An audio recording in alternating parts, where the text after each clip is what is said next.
An explosive second-round election, according to this Ivorian newspaper.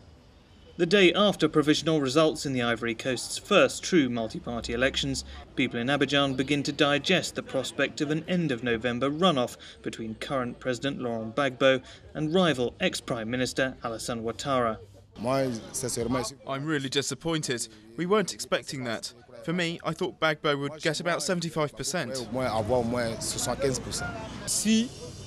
Perhaps if someone had won outright after the first round, that would have caused some problems. Today, I think the results we've had will allow us to understand what each of these supposed heavyweights is really worth.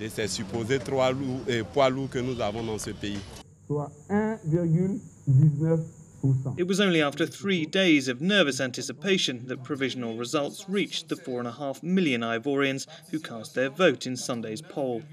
Gbagbo's LMP party secured 38% of the vote, far short of the 50% required for an outright victory.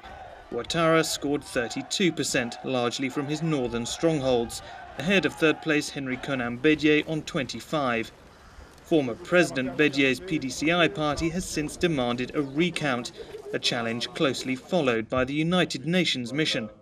What concerns me is whether the PDCI will use the democratic means which are open to them or other means. I have been assured several times by the leaders of the PDCI they would not use the non-democratic means. The second-round runoff hopes to turn the page on a decade of political and military turmoil in the Ivory Coast.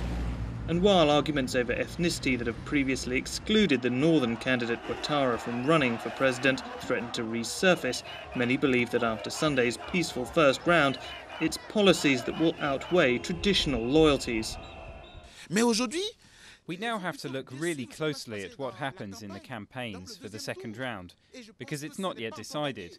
Neither for the opposition, even less so for the presidential camp. It all depends on the arguments that each side will present during their campaign. And those arguments will begin again as soon as definitive first-round results are released. For now, though, planned celebrations in the Gbagbo and Ouattara camps are well and truly on hold.